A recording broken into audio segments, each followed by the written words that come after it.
เอนริกคือนักเตะบาลดาวรุ่งของทีมสโมสรบานเตะเรียลมาดริดในลาลิก้าสเปนและในปัจจุบันนี้กำลังเป็นกระแสดังไปทั่วโลกว่าเป็นนักกีฬาที่มีอายุน้อยแต่ว่าลิ้นโคตรดีอีกคนหนึ่งหลังจากที่เอนริกได้ย้ายมาร่วมทีมเรียลมาดริดในลาลิก้าสเปนในฤดูกาล 2024-2025 ถึงว่าเอนริกจะได้รับโอกาสจากโค้ชให้ได้ลงสนามน้อยแต่เอนริกก็สร้างสรรค์โอกาสที่ดีและยิงประตูได้เกือบทุกนัดที่ลงลิ้นล่าสุดในวันพุธที่ 18 เดือนกันยายน 2024 ที่ผ่านมาในการแข่งขันศึกยูฟ่าแชมเปี้ยนส์ลีกเรียลมาดริดเปิดบ้านการต้อนรับมาเยือนอย่างสตุตการ์ดทีมลีกจากเยอรมันผลการแข่งขันของคู่นี้เป็นทางเจ้าบ้านอย่างเรียลมาดริดสามารถเอาชนะทีมสตุตการ์ดไปได้3-1ในเกมการแข่งขันนี้เฮ็ดให้คนทั่วโลกได้รู้จักเอนริกหลายขึ้นเพราะว่าในนัดที่เอนริกได้รับการเปลี่ยนตัวลงไปลีนนั้นในช่วงท้ายเกมนั้นก็คือในนาทีที่80โค้ชได้เปลี่ยนตัวนักเตะเอาจูดเบลลิงแฮมออกและส่งเอนริกลงไปถึงว่าเอนริกจะได้รับโอกาสลงสนามน้อยเพียงแต่10นาทีเท่านั้นและยังบ่ฮู้ว่าต่อเวลาพิเศษออกไปเท่าใดแต่เอนริกก็บ่ได้เฮ็ดให้ผิดหวังในนาทีที่90+5เป็นทางดานี่ส่งบาลให้กับเอนริกตั้งแต่แดนกลางและเป็นทางเอนริกได้โชว์ความสามารถพิเศษเลี้ยงบาลตั้งแต่แดนกลางลบนักเตะบาลของทีมสตุตการ์ดไปได้หลายคนก่อนที่จะยิงไกลด้วยตีนซ้ายปิดเกมให้ทีมเรียลมาดริดได้สำเร็จทีมเรียลมาดริดสามารถเอาชนะทีมสตุตการ์ดไปได้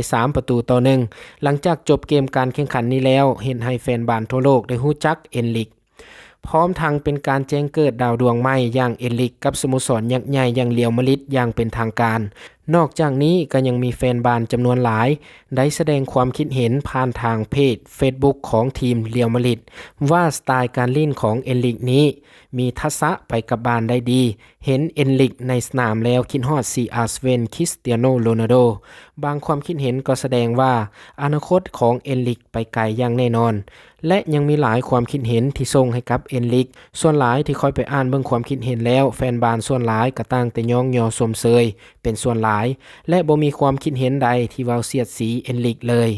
ในอนาคตแฟนบาลอาจจะได้เห็นเอนริกลงเป็นตัวจริงและจะได้ลิ้นเต็มเวลา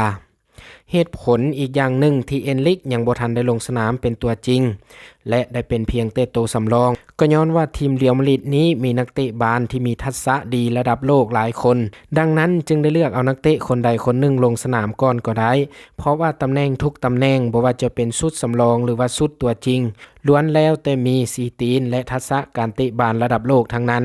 สำหรับข้อมูลของเอนริกแม่นเป็นคนสัญชาติบราซิลวันเดือนปีเกิดแม่นวันที่21กรกฎาคม2006ปัจจุบันนี้เอนริกมีอายุเต็ม18ปีถนัดตีนซ้ายลวงสูงของเอนริกแม่น173ซมน้ำหนักสั่งตอนย้ายมาอยู่เรียลมาดริดใหม่ๆแม่น75กิโลตำแหน่งกองหน้าเอนริกย้ายมาอยู่กับทีมเรียลมาดริดในเดือนกรกฎาคม2024ที่ผ่านมาโดยค่าตัว35ล้านปอนด์หมู่เพื่อนเดมีความคิดเห็นแนวใดกับนักเตะดาวรุ่งอย่างเอนริกคนนี้สามารถแสดงความคิดเห็นและโอลมกันได้